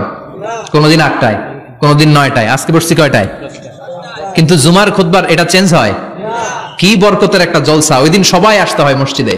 ফুল টাইম নামাজি এরা আসে, পার্ট টাইম নামাজি এরা আসে, বেনামাজি এরাও আসে, আস্তিক এরা আসে, নাস্তিক এরাও আসে, আওয়ামী লীগ আসে, বিএনপি আসে, জাতীয় পার্টি আসে, জামাত ইসলাম আসে, হেফাজতে ইসলাম আসে, তাবলিগের ভাইয়েরা আসে, পীরের মুরিদেরা আসে, সবাই আসে। তাহলে এটা জরুরি দিন না? তাফসির মাহফিলের সাথে জুমার একটা মৌলিক পার্থক্য হচ্ছে, তাফসির মাহফিল আমাদের ধরে রাখতে হয়। কি করতে হয়? ধরে না রাখলে শ্রোতা উঠে যায়। কিন্তু জুমার খুতবা কি ধরে রাখা লাগে? কথা কন, ওঠার সুযোগ আছে? কারণ সামনে কি জুমার নামাজ। সুবহানাল্লাহ কইবেন না? এটা অনেক জরুরি। এজন্য জুমার খুতবা যারা দেন এরা বিশ্বনবীর দায়িত্ব পালন করেন। আল্লাহু আকবার। বিশ্বনবীর মাদানী ইনিংস কয় বছরের? 10 বছর। বিশ্বনবীর মাদানী ইনিংস শুরু হয়েছে মসজিদে নববী তৈরি করার মধ্য দিয়ে। বিশ্বনবী মসজিদে নববী তৈরি করার পর মসজিদে নববীর খতিব হিসেবে দায়িত্ব নিলেন। সুবহানাল্লাহ। বিশ্বনবী একটা, দুইটা, পাঁচটা, 10টা না, মসজিদে নববীতে 10 বছরের ইনিংসে 500টারও বেশি জুমার খুতবা দিয়েছেন। সুবহানাল্লাহ। বাড়িতে যায় বলেন কত খুতবা? 500রও বেশি খুতবা দিয়েছে। মদিনার সমাজটা এমনি জান্নাতি সমাজ হয় নাই। মদিনার সোসাইটিটাকে জান্নাতি সমাজ বানানোর জন্য বিশ্বনবীকে 500টা বক্তব্য দিতে হয়েছে। চিল্লায় পড়েন আল্লাহু আকবার। প্রতি সপ্তাহে যে আয়াতগুলো নাজিল হতো বিশ্বনবী এগুলো নিয়ে কথা বলতেন। এই সপ্তাহে যে সমস্ত আয়াতগুলো নাজিল হলো ওই আয়াতগুলো নিয়ে বিশ্বনবী জুমার দিন খুতবার মধ্যে কথা বলতেন। এই সপ্তাহের মধ্যে রাষ্ট্রীয় যত ক্রাইসিস আছে এই সমস্যাগুলো নিয়ে বলতেন। এই সপ্তাহে সমাজের মধ্যে বড় বড় যত ঘটনাগুলো ঘটে গেল এগুলো নিয়ে বিশ্বনবী জুমার দিন কথা বলতেন। সুবহানাল্লাহ। এজন্য খতিব যারা আছেন জুমার আলোচনাটা অনেক কনস্ট্রাকটিভ, ফ্রুটফুল হতে হবে, কোরআনের আলোকে হতে হবে। বিশ্বনবী জুমার খুতবা দিচ্ছেন, হঠাৎ বিশ্বনবী দেখলেন হাসান আর হুসাইন লাল 2টা জামা পরে জুমার মসজিদের মধ্যে ঢুকে একবার কাতারের এইদিকে দৌড় মারে, আরেকবার ওইদিকে দৌড় মারে। ছোট বাচ্চাদের এরকম দৌড়াদৌড়ি আছে না নাই? ছোট বাচ্চাদেরকে মসজিদে ঢুকতে দেন তো না বের করে দেন? বের করে দেয়। সর্বনাশ। বাচ্চাদেরকে মসজিদ থেকে বের করবেন না, কখনোই বের করবেন না। তুরস্কের বিভিন্ন মসজিদে বড় বড় ফেস্টুন দিয়ে লেখা থাকে তারাবির নামাজে, জামাতের নামাজে মুরব্বীরা যখন সামনে নামাজ পড়বে পিছন থেকে যদি ছোট বাচ্চাদের চিল্লা চিল্লি আর কিচির মিচির শব্দ শুনতে না পাওয়া যায় তাহলে ভবিষ্যৎ প্রজন্ম নিয়ে আপনারা চিন্তিত থাকুন। পিছনে যদি বাচ্চাদের হই হুল্লোড় না থাকে, চিল্লাফাল্লা না থাকে, তার মানে নেক্সট জেনারেশন এগুলো মুসল্লি হবে না, এগুলো হবে ডাকাত। এজন্য এরা বিভিন্ন প্রজেক্ট চালু করেছে। 40 দিন টানা ফজরের নামাজ যে ছোট বাচ্চারা মসজিদে এসে পড়বে ওই প্রজেক্টের আওতা থেকে একটা করে সাইকেল দিয়ে দেওয়া হচ্ছে। সুবহানাল্লাহ কইবেন না? কুয়েতে আরেকটা প্রজেক্ট করছে, ফজরের নামাজে মুসল্লি নাই। কুয়েতের এই প্রজেক্ট হচ্ছে marriage project, second marriage project, দ্বিতীয় বিবাহ প্রকল্প। কি কাজ এই প্রকল্পের? তারা ঘোষণা দিল মসজিদে ফজরের সালাতে মুসল্লি পাওয়া যায় না, তো যারা যারা ফজরের নামাজে মসজিদে আসবে না, টাইমলি আসবে না, তাদেরকে মসজিদের টাকা দিয়ে মসজিদের অর্থায়নে দ্বিতীয় বিবাহের ব্যবস্থা করে দেওয়া হবে। এই ঘোষণা দেওয়ার পর থেকে ওই এলাকার কোন মহিলার তাহাজ্জুদ মিস হয় না। ফজর তো অনেক দূরে, তাহাজ্জুদের সময় থেকে হাজবেন্ডের ডাকা শুরু করে মসজিদে যাও, তাড়াতাড়ি তাড়াতাড়ি কোথায় যাও? কারণ মসজিদে না গেলে দ্বিতীয় বিয়ে আছে না নাই? সুবহানাল্লাহ কইবেন না? What a project, what a project, কত চমৎকার প্রজেক্ট। এই প্রজেক্টগুলো নেওয়ার দরকার আছে না নাই? এজন্য ছোট বাচ্চাদেরকে মসজিদ থেকে তাড়িয়ে দেওয়া যাবে না, এদেরকেও নিয়ে যান। এরা হাসতে খেলতে চলতে ফিরতে, আমি বাইরের যত জায়গায় তারাবি পড়েছি, অনেক দেশে তারাবি পড়েছি রামাদানে, ছোট বাচ্চারা পিছনে অনেক কিচির মিচির করে, হঠাৎ অ্যানাউন্সমেন্ট দেয় বাবা মারা ছেলে মেয়েদেরকে শান্ত করেন, কিছুক্ষণ শান্ত, 2 রাকাত পরে আবার চিল্লাচিল্লি, আছে না নাই? তো ওরা যদি না চিল্লায়, ওরা যদি লাফালাফি না করে, লাফালাফি কি 80 বছরের মুরব্বী করবে?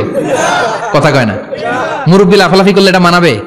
ছোট বাচ্চারা লাফালাফি করবে, একজন আরেকজনের কামড় দিবে, কাঁচের গ্লাস ভাঙবে, এটাই পৃথিবীর সৌন্দর্য। চিল্লায় বলেন ঠিক কিনা? বিশ্বনবী একবার আসরের নামাজের সেজদা লম্বা করে দিলেন, সাহাবারা বললেন নবী নামাজের পরে ধরলেন অসুস্থ হয়ে গেলেন নাকি, অথবা কোরআনের আয়াত সেজদা অবস্থায় নাজিল হয়ে গেল নাকি? আসরের সেজদা তো এত লম্বা করতে কখনো দেখি নাই রে নবী। বিশ্বনবী বললেন না, অসুস্থ হই নাই, কোরআনের আয়াত নাজিল হয় নাই, আমি যখন সেজদায় লুটিয়ে পড়েছি আমার কলিজার টুকরা নাতি হাসান আমার কাঁধের উপরে চেপে বসেছে, আমি যদি সেজদা থেকে মাথা উঠাই হাসানের কষ্ট হয়ে যাবে, তাই আসরের একটা সেজদা আমি ইচ্ছা করেই লম্বা করে দিয়েছি। কি নবী ছিল, কি মায়া ছিল নাতিদের সাথে। হাসান হুসাইন, বিশ্বনবী যে নবী হচ্ছে সব নবীদেরও সর্দার, ওই নবীরে ঘোড়া বানায়া বিশ্বনবীর বাবরি চুল ছিল তো ওই চুল ধরে এরকম ঘোরা ঘোরা খেলতো। বিশ্বনবীর কাঁধে বসে বিশ্বনবীর বাবরি চুল টেনে টেনে কয় এটা আমার ঘোড়া। হাসান হুসাইনের গায়ের এমন কোন জায়গা নাই যে জায়গায় বিশ্বনবী চুমা দেয় নাই। আর বলতেন রাইহানা চাইনি ফিদ দুনিয়া, হাসান আর হুসাইন হলো আমার দুনিয়ার সুগন্ধি। সাইয়্যিদা শাবাবি আহলিল জান্নাহ, জান্নাতীরা আপনারা যারা জান্নাতে যাবেন আপনাদের সামনে দুইটা পতাকা থাকবে, একটা থাকবে হাসানের হাতে আর একটা হুসাইনের হাতে। বিশ্বনবী মসজিদে নববীতে জুমার খুতবা দিচ্ছেন, হঠাৎ হাসান আর হুসাইন লাল দুইটা জামা পরে কাতারের মধ্যে দৌড়াদৌড়ি শুরু করলেন। বিশ্বনবী খুতবা থামিয়ে দিলেন, মিম্বার থেকে নেমে হাসান হুসাইনকে দুই হাতে টানতে টানতে মিম্বারের উপরে নিয়ে আসলেন যাতে মুসল্লিদের ডিস্টার্ব না হয়ে যায়। হাসানকে ডান হাতে ধরে হুসাইনকে বা হাতে ধরে বাকি খুতবাটা বিশ্বনবী তখন শেষ করলেন। 500টা খুতবা দিয়েছেন। কয়টা? চিল্লায় বলেন কয়টা? আবার বিশ্বনবী জুমার খুতবা দিতে দাঁড়ালেন, এক সাহাবী এসে বসে বলল, বিশ্বনবী বললেন কম দাঁড়াও, 2 রাকাত পড়ছো? সাহাবী কয় না পড়ি নাই। বিশ্বনবী বললেন ইরকা রাকাতান, 2 রাকাত পড়ো। সাহাবী 2 রাকাত পড়া শুরু করলেন, বিশ্বনবী আবার খুতবা দেওয়া শুরু করলেন। খুতবার নিরবিচ্ছিন্নতাকে ভঙ্গ করে বিশ্বনবী তাকে দাঁড়াতে বললেন, 2 রাকাত নামাজ পড়তে বললেন। তার মানে খতিব সাহেব মন গড়া শুধু খুতবা দিয়ে যায় না, ডানে বায়ে কোথায় কি হচ্ছে সবকিছু নজরে রেখে কন্ট্রোলে রেখে সামাজিক সব সমস্যার কথাগুলো তুলে ধরে অসামাজিক কার্যকলাপের বিরুদ্ধে হুঙ্কার দিয়ে জুমার প্ল্যাটফর্মটাকে শক্তিশালী করাই হচ্ছে একজনের খতিবের দায়িত্ব। চিল্লা এখন ঠিক কিনা? এই কাজই করেছেন বিশ্বনবী 500টা খুতবায়। আবার বিশ্বনবী দাঁড়িয়ে খুতবা দিচ্ছেন, এক সাহাবী এসে বলেন, নবী মদিনার মধ্যে পানি নাই, অনাবৃষ্টি, দুর্ভিক্ষ, আপনি একটু দোয়া করেন যাতে বৃষ্টি হয়। কিসের দোয়া? বিশ্বনবী জুমার খুতবা থামিয়ে দিলেন, খুতবা দিচ্ছিলেন, খুতবা থামিয়ে দোয়া করলেন, আল্লাহুম্মা আসকিনা, আল্লাহুম্মা আসকিনা ইয়া গাউস আগিসনা, আল্লাহুম্মা আসকিনা গাইসান মুগীসান মারিআন মুরিআন নাফিআন গায়রা দার আজিলান গায়রা আজিল। আল্লাহ আপনি আমাদের সাহায্য করেন, আপনি রহমত করেন, বরকত দেন, আপনি মদিনার বুকে বৃষ্টি দেন, তাড়াতাড়ি দেন, দেরি করেন না। সুবহানাল্লাহ। বিশ্বনবী দোয়া করতে দেরি, মুহূর্তের মধ্যে ঝুমঝুম করে বৃষ্টি নাজিল হয়ে মদিনাটা প্লাবিত হয়ে গেল। আকাশে মেঘ দেয় কে? আল্লাহ। বৃষ্টি দেয় কে? আল্লাহ। সবকিছু দেয়ার মালিক কে? আল্লাহ। বৃষ্টি দেয় কে? আল্লাহ। মেঘ দেয় কে? আল্লাহ। বিশ্বনবীর দোয়ার বরকতে বৃষ্টি নামলো। শুক্রবার বৃষ্টি, শনিবার বৃষ্টি, রবি সোম মঙ্গল বুধ বৃহস্পতি শুক্র, এর পরের শুক্রবার পর্যন্ত টানা বৃষ্টি হলো। কারণ দোয়ার বৃষ্টির দোয়া করছে, বৃষ্টি বন্ধ আর দোয়া তো করে নাই, চলতেছে। আল্লাহ কাছে নবী চাইছেন দিতেছি, না করলে থামামু। সুবহানাল্লাহ কইবেন না? বৃষ্টি হইতে হইতে মদিনায় বন্যা, মরুভূমির দেশ, কি পরিমাণে হেভি রেইনফল হলে মরুতে বন্যা হয়। সুবহানাল্লাহ পড়বেন না? আবার বিশ্বনবী পরের জুমাবারে খুতবা দিচ্ছেন, ওই সাহাবী এসে হাজির, এসে বলে, ও নবী আর বৃষ্টির দরকার নাই। যে বৃষ্টির দোয়া করতে বলেছিল সে এসে বলে আর কিসের দরকার নাই? চিল্লায় বলেন কিসের দরকার নাই? ও নবী আর বৃষ্টির দরকার নাই, এবার বৃষ্টি বন্ধের দোয়া করেন। বিশ্বনবী আবার হাত তুলে বললেন, আল্লাহুম্মা হাওয়ালাইনা ওয়ালা আলাইনা, মানে আল্লাহ আপনি বৃষ্টি দেন তবে এই এলাকায় না, ডানে বায়ে সামনে পেছনে চারদিকে দেন। সাহাবীরা মসজিদ থেকে বের হয়ে দেখে মদিনার চারদিকে এরকম গোল একটা চাকতি, এই চাকতি দিয়ে নীল আকাশ দেখা যায়, আর ডানে বায়ে সামনে পেছনে প্রচন্ড ঝড় ঝন্ডার বৃষ্টি। মদিনার আকাশে এক ফোঁটাও বৃষ্টি নেই। চিল্লা এখন সুবহানাল্লাহ। এগুলো হচ্ছে বিশ্বনবীর খুতবার বরকত। 500টা খুতবা দিয়েছেন, এজন্য খতিব সাহেবরা ভালো করে খুতবা দেওয়ার দরকার আছে না নাই? আল্লাহ বললেন, ইযা নুদিয়া লিস-সালাতি মিন ইয়াউমিল জুমআতি ফাসআউ ইলা যিকিরিল্লাহি ওয়া যারুল বাই। জুমার আযান যখন হয়ে যায়, জুমার নামাজ পড়তে যাও, বেচা কেনা বন্ধ করে দাও। কার কথা? Allah. Close the shop, shut down the shop, close the market. Market বন্ধ, দোকানের শাটার নামাও, ক্যাশ বক্সে তালা ঝুলাও, ব্যবসা প্রতিষ্ঠান মার্কেট সবগুলো বন্ধ করে একজনের জিকিরের দিকে ছুটবা। তিনি কে? আল্লাহ। অল্প 1-1.5 ঘন্টার জন্য যদি ব্যবসা বন্ধ রাখেন, পরে যখন আবার দোকান খুলবেন জুমার বরকতে ব্যবসা বাড়িয়ে দিতে পারে কে? এরপর আল্লাহ বললেন, ফাইযা কুদিয়াতিস সালাতু ফান্তাশিরু ফিল আরদি ওয়াবতাগু মিন ফাদলিল্লাহ ওয়াযকুরুল্লাহা কাসীরান লাআল্লাকুম তুফলিহুন। যখন নামাজ শেষ হয়ে যায়, ফাইযা কুদিয়াতিস সালাতু ফান্তাশিরু ফিল আরদ, জুমার নামাজ যখন শেষ হয়ে যায়, জামাতের নামাজগুলো যখন শেষ হয়ে যায়, ফান্তাশিরু ফিল আরদ, জমিনে ছড়িয়ে যাও, ওয়াবতাগু মিন ফাদলিল্লাহ, আল্লাহর কাছ থেকে ফদল তালাশ করো, মানে রিজিক তালাশ করো। কার কথা? আল্লাহ। নামাজ শেষ মসজিদে থাকবেন? কই যাবেন? কথা কোন, জোরে কোন। নামাজের সময় ঢুকবেন কই? নামাজ শেষে যাইবেন কই? আবার বলেন আজান হলে ঢুকবেন কই? আজান শেষ, নামাজ শেষ, যাবেন কই? কুদিয়াতিস সালাহ ফান্তাশিরু ফিল আরদ। এটা হচ্ছে ইসলামের বিধান। মসজিদে গোল হয়ে বসে থাকার কোনো বিধান নাই। শুধু মুরব্বী যারা, কাজ নাই, ফ্যামিলিরে দেওয়ার কিছু নাই, অবসর সময় ঢেল সময় মসজিদে বসে তেলাওয়াত করেন, জিকির করেন, সমস্যা নাই। কিন্তু যুবক যারা, নামাজের পরে সমাজকে উপহার দিবা, রাষ্ট্রকে অনেক কিছু উপহার দেওয়ার আছে, তোমার ফ্যামিলির প্রতি অনেক দায়িত্ব আছে, কর্মক্ষম কেউ নামাজের পরে মসজিদে অলস সময় কাটানো যাবে না। বিধানটা কার? ওমর ফারুক মসজিদে নববীর ইমাম, জোহরের নামাজের ইমামতি করলেন, বের হয়ে আসলেন, দেখেন মসজিদের বারান্দায় ইয়ামান থেকে আসা কিছু লোক গোল হয়ে বসে বসে জিকির করে। কি করে? মনোযোগ নাই। কি করে? জিকির করে। উনি চলে গেলেন, আসরের সময় আবার ইমামতিতে আসলেন, আসরের সালাত পড়িয়ে চলে যাচ্ছেন, আবার দেখে গোল হয়ে জিকির করে ওই দল। মাগরিবের নামাজে ইমামতি করলেন, চলে যাওয়ার সময় দেখে সবাই যায়, এরা যায় না, গোল হয়ে বসে বসে জিকির করে আর তাসবিহ পড়ে। এবার ওমরে ফারুক বললেন, আসসালামু আলাইকুম। সবাই বলে ওয়ালাইকুম আসসালাম। মান আনতুম? তোমরা কারা? কয় নাহনু আল মুতাওয়াক্কিলুনা আলাল্লাহ, আমরা আল্লাহর উপর তাওয়াক্কুল করছি। তো তাওয়াক্কুল করে যে বসে আছো, তোমাদের ফ্যামিলি নাই, ছেলে মেয়ে নাই, দায় দায়িত্ব নাই, সমাজকে উপহার দেওয়ার মতো কিছু নাই, আর তোমরা যে বসে আছো তিনটা বেলা খাইলা কোত্থেকে? না রোজাদার। ইয়ামানি লোকগুলো বলে না রোজা রাখি নাই, খাইছি। ওমর বলল বড় আল্লাহর ওলি খানা করতে আইছে। আমাদের জিকির আর বুজুর্গি দেখে আশেপাশের লোকজন খানা দিয়া গেছে। ওমরে ফারুক বলে তাইলে তো তোমরা মিথ্যাবাদী, তোমরা মুতাওয়াক্কিলুনা আলাল্লাহ নও, তোমরা আল্লাহর উপর তাওয়াক্কুল করনি, তোমরা হচ্ছে আল মুতাওয়াক্কিলুনা বা'দুকুম বা'দা, একে অপরের উপর নির্ভরশীল। যারা খানা দিয়ে যায় এদের উপর তোমরা নির্ভরশীল। তোমরা জিকির করার তাকায় থাকো, বাটি আসে কোন দিক দিয়া? খাবারের প্লেট আসে কোন দিক দিয়া? জোরে কোন ঠিক কিনা? আল্লাহর উপর তাওয়াক্কুল এটা নয়। আনতুমুল মুতাওয়াক্কিলুন বা'দুকুম বা'দা, এখনই মসজিদ থেকে বের হয়ে যাও। এরপরে কোনদিন নামাজের পর গোল হয়ে বসে থাকতে দেখলে পিটায়া মসজিদ থেকে তাড়াবো। এটা হচ্ছে ইসলামের বিধান। চিল্লা এখন ঠিক কিনা? ফান্তাশিরু ফিল আরদ। নামাজের পরে কৃষক চলে যাবে মাঠে, ব্যবসায়ী চলে যাবে শপিং মলে, মেম্বার অব দ্য পার্লামেন্ট চলে যাবে সংসদে, সেনা সদস্যরা ঢুকে যাবে ক্যান্টনমেন্টে। চিল্লা এখন ঠিক কিনা? যার যেখানে দায়িত্ব পালন করার জন্য ছোট, মসজিদে বসে থাকা যাবে? কোন যুবক মানুষ, কর্মক্ষম মানুষ নামাজের পরে মসজিদে বসে বসে জিকির করা যাবে? নামাজের তো সবচেয়ে বড় জিকির। কামাই করা লাগবে না? মেয়ে কোথায় গেল, ছেলে কোথায় গেল, ফ্যামিলির খোঁজ খবর নেওয়ার দরকার আছে না নাই? চিল্লায় বলেন আছে না নাই? এরপর আল্লাহ বললেন ওয়া ইযা রাআউ তিজারাতান আও লাহওয়ান ফাদ্দু ইলাইহা ওয়া তারাকুকা কাইমা। ও নবী, সাহাবারা কাফেলার পণ্যের লোভে, কাফেলার পণ্য এসেছে মদিনায় শুনে আপনাদের জুমার মিম্বারের মধ্যে দাঁড় করিয়ে রেখে সবাই চলে যায়। এটা ঠিক করে নাই। আমার কাছে এমন রিজিক আছে যেটা কখনো ফুরাবে না। ঠিক কিনা? এই আয়াতটা বুঝতে হলে 2 মিনিট খুব মনোযোগ দিয়ে কানগুলো খরগোশের মতো খাড়া করে ফেলেন, কিন্তু খুব খাড়া কান করে শুনে, জানেন কানগুলো খরগোশের মতো খাড়া হয়েছে? মনোযোগ আছে? বিশ্বনবী সাল্লাল্লাহু আলাইহি ওয়াসাল্লাম মদিনাতে প্রথম যখন জুমার নামাজ পড়াতেন, তখন আগে জুমার 2 রাকাত পরে 2টা খুতবা দিতেন, ঈদের নামাজের মতো। ঈদের নামাজে আগে কি 2 রাকাত, পরে খুতবা। জুমার নামাজও ছিল এরকম, আগে 2 রাকাত নামাজ, পরে খুতবা। বিশ্বনবী আগে 2 রাকাত নামাজ পড়িয়ে খুতবা দিচ্ছেন, তখন মদিনায় দুর্ভিক্ষ, খাবার দাবার নাই। 1 মাস আগে দিহিয়াতুল কালবি আল আনসারী নামক এক সাহাবীকে দিয়ে বিশ্বনবী শাম দেশ থেকে কাফেলা পাঠিয়েছেন খাবারের দ্রব্যাদি আনার জন্য, পণ্য আনার জন্য। 1 মাস পরে তারা খাদ্যের পণ্য নিয়ে, মদিনাতে তখন দুর্ভিক্ষ, খাবারের দাম 2 গুণ 3 গুণ, খাবারের পণ্য নিয়ে কাফেলা ফিরে এসেছে জুমার টাইমে।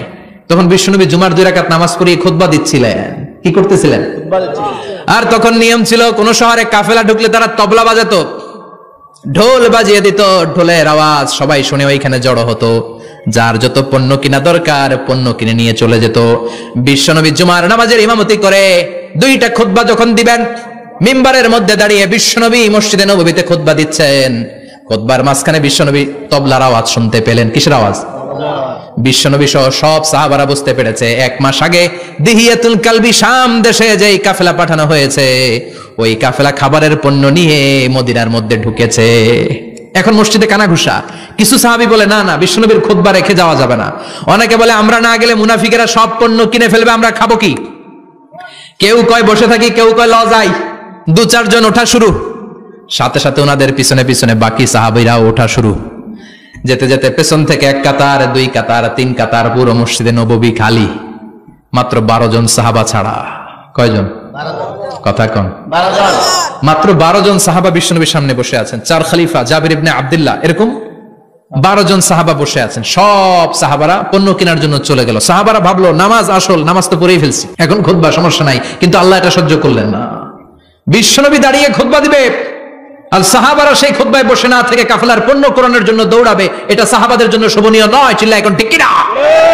এজন্য সাহাবাদেরকে ধমক দিয়ে, আমাদের চোখে আঙ্গুল দিয়ে আল্লাহ আয়াত নাযিল করলেন, ওয়া ইযা রাআউ তিজারাতান লাহওয়ানি আও লাহওয়ানিন ফাদ্দু ইলাইহা ওয়া তারাকুকা কাইমা। ও নবী, আপনার সাহাবারা দুনিয়ার পণ্য সামগ্রী দেখে আপনাকে জুমার মিম্বারের মধ্যে দাঁড়িয়ে রেখে তারা চলে যায়। কুল মা ইনদাল্লাহি খায়রুম মিনাল্লাহি ওয়া মিনাত তিজারা। ও নবী, আপনি বলে দেন আমার কাছে এত বিশাল ধনভাণ্ডার আছে, সবার যত চাহিদা যত কামনা আছে সব যদি দিয়ে দেয় আমার ধনভাণ্ডারের 1 ইঞ্চিও কমবে না। সবচেয়ে বড় রিজিকদাতা কে? আল্লাহ। চিল্লায় বলেন কে? আল্লাহ। কেউ যেটা পারে না পারে কে? আল্লাহ। কেউ যেটা দেয় না দেয় কে? আল্লাহ। জুমার নামাজে আগে আগে যেতে রাজি আছেন? সময় মতো জুমার খুতবা শুনতে রাজি আছেন তো? খতিব সাহেবরা ঠিকঠাক মতো জুমার খুতবা দিবেন তো? জুমার দিনের কিছু সুন্নাত আছে, শুনবেন না দোয়া করে ফেলবো? এই সুন্নাত গুলো শুনে আমরা বিদায় নিব। চিল্লায় পড়েন ইনশাআল্লাহ। জুমার দিনের প্রথম সুন্নত হচ্ছে জুমার দিনের ফজরের নামাজটা জামাতে পড়া। সবাই কয় খাইছে, হুজুরে ধরছে জায়গা মতো, আসল জায়গায়। ফজরের নামাজে ভেজাল আছে না নাই? জুমার নামাজের প্রথম সুন্নত হচ্ছে ফজরের নামাজটা কি পড়া? জামাতে। আফদালুস সালাওয়াত ইনদাল্লাহি সালাতুল ফজর ফি ইয়াউমিল জুমআতি ফি জামাআ। বিশ্বনবী বললেন জুমার নামাজের 15টা সুন্নত মুখস্থ রাখতে হবে। 1 নাম্বার সুন্নত ফজরের সালাত জামাতে পড়তে হবে। 2 নামাজ মুনাফিকদের কাছে সবচেয়ে কঠিন, একটা হচ্ছে ফজরের নামাজ আর একটা এশার নামাজ। এক আলেমকে জিজ্ঞেস করা হলো ফজরের বাতাসটা এত ঠান্ডা আর স্নিগ্ধ কেন? আলেম উত্তর দিয়েছিল কারণ ফজরের বাতাসে মুনাফিকদের নাকের দুর্গন্ধ মিশে না। ফজরের বাতাসটা স্নিগ্ধ, ফজরের সময় আল্লাহওয়ালাদের আনাগোনা, মুসল্লিদের আনাগোনা, ইসলামের পক্ষের শক্তির আনাগোনা। চিল্লায় বলেন ঠিক কিনা? মসজিদে নববীতে জুমার নামাজের দৃশ্য আর ফজরের নামাজের দৃশ্য ছিল এক। বাংলাদেশে ফজরের নামাজের দৃশ্য আর জুমার নামাজের দৃশ্য এক নাকি? ফজরের নামাজের সময় মুসল্লি নাই, 1 কাতার হয় না, আর জুমার নামাজে পাক্কা মুসল্লি দেরি করে গেলে বারান্দায়ও জায়গা পায় না। কথা কন। তাহলে ফজরের নামাজটা আমরা জামাতে পড়বো ইনশাআল্লাহ। ইনশাআল্লাহ এত আসতে ইনশাআল্লাহ, আর জোরে পড়েন ইনশাআল্লাহ। মনে থাকবে? ইমাম সাহেব কে মসজিদের? ইমাম কই? হাফেজ সাহেব কই? কালকে দেখবেন যে কি অবস্থা হয় ফজরের সময়। জুমার নামাজের মতো ভিড় হবে, আসা যাবে না। কথা কয় না। 2 নাম্বার সুন্নাহ হচ্ছে আসওয়াক, মেসওয়াক করা। মাতফারাতুন লিল ফাম মারদাতুন লির রাব। মেসওয়াক করলে দাঁত পরিষ্কার থাকে, আল্লাহ খুশি হয়ে যায়। বিশ্বনবী বলেছেন যদি আমার উম্মতের জন্য কষ্ট না হতো প্রত্যেক নামাজের আগে মেসওয়াক করা আমি ফরজ করে দিতাম। সুবহানাল্লাহ। মেসওয়াক ছিল বিশ্বনবীর জীবনের শেষ আমল। এই মেসওয়াক করে বিশ্বনবী শেষ নিঃশ্বাস ত্যাগ করেছেন। আপনার নবী আমার নবী ওনার জীবনের সর্বশেষ আমল ছিল কি? মেসওয়াক। সুবহানাল্লাহ কইবেন না? বিশ্বনবী জাইতুনের ডাল দিয়ে মেসওয়াক করতেন। বিশ্বনবী বলতেন নি'মা সিওয়াকি আয-যাইতুন ফাইন্নাহু সিওয়াকি ওয়া সিওয়াকুল আমবিয়া মিন ক্বাবলি। জাইতুনের ডালের মেসওয়াক কতই না ভালো, কারণ এটা দিয়ে আমিও মেসওয়াক করি, আমার আগে সব নবীরাই জাইতুনের ডাল দিয়ে মেসওয়াক করেছে। সুবহানাল্লাহ। 3 নাম্বার হচ্ছে দুহুন, তেল মালিশ করবেন। বিশ্বনবী জাইতুনের তেল দাড়িতে চুলে আর গায়ে দিতেন।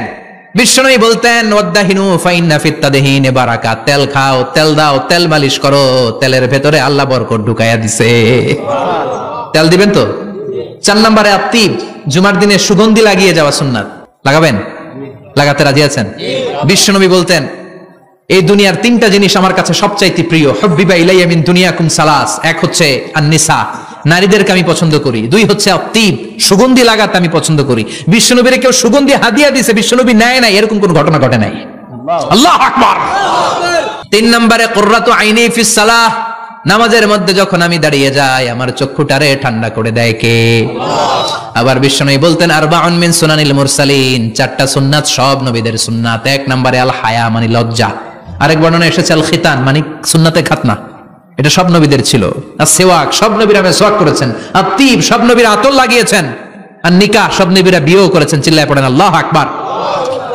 5 নম্বর সুন্নাহ হলো আল লিবাস আহসানা সিয়াব, সুন্দর জামা পরা। নট নেসেসারি যে নতুন জামা হতে হবে। পুরাতন জামাও ধুয়ে আয়রন করে পড়লে একটা সৌন্দর্য আছে না নাই? ইন্নাল্লাহা জামিল ওয়া ইউহিব্বুল জামাল। আল্লাহ নিজে সুন্দর, সৌন্দর্যকে আল্লাহ পছন্দ করেন। পৃথিবীতে সবচেয়ে সুন্দর কে? ইন্নাল্লাহা ইউহিব্বু আইয়ারা আসারা নি'মাতিহি আলা আবদি। আল্লাহ তার বান্দার উপর তার নেয়ামতের ছিটেফোঁটা দেখতে চান। আপনি যদি ধনী হন, দামি জামা পরবেন, সুন্দর জামা পরবেন। অনেকে আছে অনেক ধনী, কিপটুসের মতো সিরা জামা পরে, আছে না নাই? আপনি ধনী মানুষ, আপনি সিরা জামা পরছেন কেন? আপনার যে সম্পদ আছে এটার বহিঃপ্রকাশ আল্লাহ দেখতে পছন্দ করে। আপনাকে যে আল্লাহ কি নাজ নেয়ামত দিয়েছে, অহংকার ছাড়া স্বাভাবিক বহিঃপ্রকাশটা আল্লাহ দেখতে পছন্দ করে। কোন সুবহানাল্লাহ। এরপরে 6 নাম্বার হলো ইকসারুস সালাহ আলান নবী, বিশ্বনবীর উপর বেশি বেশি দুরূদ পড়া। বিশ্বনবী বলতেন জুমার দিন শ্রেষ্ঠ দিন, এই দিন আমার উপর বেশি বেশি দুরূদ পড়ো। ফাইন্না সালাতাকুম মা'রুদাতুন আলাইয়া, কেননা তোমরা যে আমার উপর দুরূদ পড়ো, আমি মরে যাওয়ার পরে এই দুরূদগুলো কে পাঠিয়েছে তার নাম, তার বাবার নাম সহ ফেরেশতারা আমার কবরে দিয়ে আসে। সুবহানাল্লাহ। সাহাবারা বললেন ইয়া রাসূলুল্লাহ কাইফা সালাতুনা মা'রুদাতুন আলাইক, আপনি মরে যাওয়ার পরে আমাদের দুরূদ কেমন করে আপনি দেখবেন? ওয়াকাদ আরিমতা, আপনি তো পচে গলে মাটির সাথে মিশে যাবেন। বিশ্বনবী বলেন ইন্নাল্লাহা হাররামা আলাল আরদি আন তাকুলা আজসাদাল আম্বিয়া, নবীদের লাশকে খেয়ে ফেলা, নবীদের লাশকে পচিয়ে ফেলা জমিনের সব মাটির জন্য আল্লাহ হারাম করে দিয়েছে। নবীদের লাশ পচে না, নবীদের লাশ গলে না। যারাই বিশ্বনবীর উপর দুরূদ পড়বেন, আপনার নাম সহ, আপনার বাবার নাম সহ, মালাইকাতুস সাইয়াহিন, একদল ফেরেশতা আছে শুধু রাউন্ড দেয় গোটা ওয়ার্ল্ডে। কারা বিশ্বনবীর উপর দুরূদ পড়েছে, এই দুরূদ নিয়ে, এই নাম নিয়ে বিশ্বনবীর কবরে তারা পৌঁছে দেয়। চিল্লায় পড়েন আল্লাহু আকবার। এরপরে বিশ্বনবী বলতেন জুমার দিনে সূরাতুল কাহাফ পড়বা, কাহাফ পড়া সুন্নাহ। সূরাতুল কাহাফ পড়তে রাজি আছেন? রাজি আছেন তো? 18 নম্বর সূরা, কোরআনের একেবারে মাঝখানের সূরা। আলহামদুলিল্লাহিল্লাযী আনজালা আলা আবদিহিল কিতাবা ওয়া লাম ইয়াজআল লাহু ইওয়াজা, এই আয়াত দিয়ে শুরু হয়েছে, শেষ করা হয়েছে ফামান কানা ইয়ারজু লিকা রাব্বিহি ফালইআমাল আমালান সালিহা ওয়া লা ইউশরিক বিইবাদাতি রাব্বিহি। আর মাঝখানে আছে ওয়ালিয়াতালাত্তাফ। হাফেজ সাহেবরা উত্তর দাও, মাঝখানে আছে কি? কথা কন। ওয়ালিয়াতালাত্তাফ একটা শব্দ আছে সূরা কাহাফের মাঝখানে। কোরআনের সব জায়গায় এক ফন্টে আয়াতগুলো লেখা, কিন্তু ওয়ালিয়াতালাত্তাফ মোটা করে লেখা আছে না? ডবল ফন্টে লেখা, মোটা, কারণ এটা কোরআনের একেবারে মাঝখানে অবস্থিত এই শব্দটা ওয়ালিয়াতালাত্তাফ। এর আগে যত শব্দ, এর পরে তত শব্দ, এর আগে যত কোরআনের অক্ষর, এর পরে তত অক্ষর। সুবহানাল্লাহ বাড়িতে গিয়া সুবহানাল্লাহ। বিশ্বনবী বললেন সূরাতুল কাহাফ যে তেলাওয়াত করবে ইয়াকুনু লাহু নূর, এই সূরাতুল কাহাফ কিয়ামতের দিন তার সামনে বিশাল একটা আলো হয়ে আসবে। এই আলো দিয়ে পুলসিরাত পার হয়ে ওই বান্দা জান্নাতের ভেতরে ঢুকে যাবে। আবার বিশ্বনবী বলেন যারা সূরাতুল কাহাফের প্রথম 10 আয়াত তেলাওয়াত করবে জুমার দিন, শেষের 10 আয়াত যারা জুমার দিন তেলাওয়াত করবে, দাজ্জালের ফিতনা থেকে তাদেরকে মুক্ত রাখবে কে? সুবহানাল্লাহ পড়বেন না? সূরাতুল কাহাফ দিয়ে সকাল শুরু করতে রাজি আছেন? সবাই রাজি? এরপর আত-তাবকির ইলাল মসজিদ, মসজিদে আগে আগে যাওয়া সুন্নাত। আগে যিনি যাবে উনি কি পাবে? তারপরে গরু, তারপরে বকরি, তারপরে মুরগি, মুরগির পরে ডিম না আন্ডা? আন্ডা। আল মাশিউ আলাল ইকদাম, বিশ্বনবী বললেন হেঁটে হেঁটে জুমার নামাজে যাওয়া সুন্নাহ। রিকশা, হুন্ডা, সাইকেল, সিএনজি দিয়ে গেলেও হবে, কিন্তু হেঁটে হেঁটে গেলে সওয়াব বেশি না কম? প্রতি কদমে কদমে আমলনামায় সওয়াব দিয়ে দিবে কে? এরপরে বিশ্বনবী বললেন আদামু তাখাত্তি রিকাবান নাস, মানুষের ঘাড় ডিঙ্গিয়ে সামনে না যাওয়া সুন্নাহ। অনেকে জুমার দিন আসে সবার শেষে বসতে চায় সামনে, এরকম ডাকাইত আছে না নাই? বিশ্বনবী জুমার খুতবা দিচ্ছেন, হঠাৎ এক সাহাবী সব সাহাবীর ঘাট ডিঙ্গিয়ে ডিঙ্গিয়ে সামনে আসতেছে বুলেটের মতো। বিশ্বনবী বললেন থামো, এজেলেস বসো মিয়া, ফাকাদ আযাইতা ওয়া আনাইতা, আসছো দেরি করে আবার মুসল্লিদেরকে কষ্ট দিচ্ছ। যেখানে জায়গা পাবেন ওইখানে বসবেন, মানুষের ঘাট ডিঙ্গিয়ে সামনের কাতারে যাওয়া এটা ঠিক না। এজন্য জুমার দিন আগে আগে আসার চেষ্টা করবেন। রাজি আছেন তো? এরপরে বিশ্বনবী বললেন দুখুলুল মসজিদে রাকাতাইন, জুমার নামাজের দিন মসজিদে ঢোকার পরে 2 রাকাত পড়া সুন্নাত। কয় রাকাত? 2 রাজি আছেন? কবলাল জুমা বাদাল জুমা, অনেকে প্রশ্ন করে বাদাল জুমা 4 রাকাত, মসজিদে পড়লে 4, ঘরে পড়লে 2, কিন্তু কবলাল জুমা সুনির্ধারিত নয়, অনির্ধারিত। মা কদ খুদ্দিরা লাক, যত আপনার তৌফিকে কুলায় 2 রাকাত করে করে 2, 4, 6 ইমাম সাহেব খুতবা দেওয়ার আগ পর্যন্ত। আপনি যদি আধা ঘন্টা আগে যান আপনি 10 রাকাত পড়তে পারবেন। চিল্লায় বলেন ঠিক কি না? এরপরে বিশ্বনবী বলেন ইনসাত, চুপ থেকে খুতবা শুনবা। জুমার খুতবার সময় কথা বলা যাবে নাকি? কথা কন। বিশ্বনবী বললেন তোমার সামনে কেউ কথা বলতেছে, তুমি যদি বলো চুপ করো, এটাও তুমি খারাপ কাজ করছো। চুপ করো তোমার কইতে কইছে কি? চুপ করো বলে তুমি আরেকটা ভেজাল লাগাইছো। চিল্লায় বলেন ঠিক কিনা? তাহলে জুমার নামাজে কথা বলা যাবে না, কেউ কথা বললে চুপ করো এই কথাটাও বলতে বিশ্বনবী নিষেধ করেছেন। চিল্লায় বলেন ঠিক কিনা? এরপরে মজার একটা কথা বিশ্বনবী বলেছেন, জুমার নামাজ পড়তে যে যদি কারো ঘুম আসে জায়গা চেঞ্জ করে বসো। জুমার নামাজ পড়তে যাইয়া ঘুমান না, এরকম কে কে আছেন আল্লাহর ওলি? হাত তোলেন। হাত তুলতে পারবেন? আমিও তুলতে পারবো না, আমি কত ঘুমাইছি। জুমার খুতবা শুনতে গেলে ঘুমাস, কারণ রহমত নাজিল করে কে? পুরো মসজিদের ডানে বায়ে রহমতে ঠাসা, খালি ঘুম আর ঘুম। আছে না নাই? ঘুম আসলে কি করবেন? উঠে যাবেন, উঠে জায়গা চেঞ্জ করবেন, পানির ঝাপটা দিবেন, ঘুম দূর করে দিবে কে? এরপরে বিশ্বনবী বললেন জুমার দিন দোয়া করলে কবুল হয়। এমন একটা সময় আছে জুমার দিনে, ওই সময়ে যদি বান্দা আল্লাহর কাছে কিছু চায়, সেটা না দিয়ে খালি হাতে আল্লাহ বান্দারে ফিরাইয়া দেয় না। সেটা কখন? অনেক ইখতিলাফ আছে, বেশিরভাগ মুহাদ্দিসিন বলেছেন জুমার দিন আসরের নামাজের পর থেকে মাগরিবের আগ পর্যন্ত, বিশেষ করে মাগরিবের আগের আধা ঘন্টা, এই সময় আল্লাহর কাছে বান্দা যদি কিছু চায়, এই দোয়া আল্লাহ ফিরিয়ে দেয় না। এই 15টা সুন্নাত আমল করা যাবে তো? সবাই রাজি? জুমার খুতবা মনোযোগ দিয়ে শুনবো তো? আগে আগে আসবো তো? দোকানপাট বন্ধ করে জুমার নামাজের ভাবমূর্তি রক্ষা করবো তো? খতিব সাহেব যারা আছেন, জুমার আলোচনাটাকে আরো কনস্ট্রাকটিভ ওয়েতে নেন। সব বন্ধ হবে, জুমা বন্ধ হবে। তাফসির মাহফিলে 144 ধারা আছে না নাই? জুমার মাহফিলে আছে। জুমার দিন 144 জারি করছে ওই মসজিদের জুমায়, কোনদিন শুনছেন? এই জন্য জুমাটাকে আমাদেরকে কাজে লাগাতে হবে। আল্লাহ তুমি তৌফিক দাও। আর জোরে পড়েন আমিন। সুবহানাকাল্লাহুম্মা বিহামদিকা আশহাদু আল্লা ইলাহা ইল্লা আনতা আস্তাগফিরুকা ওয়া আতুবু ইলাইক।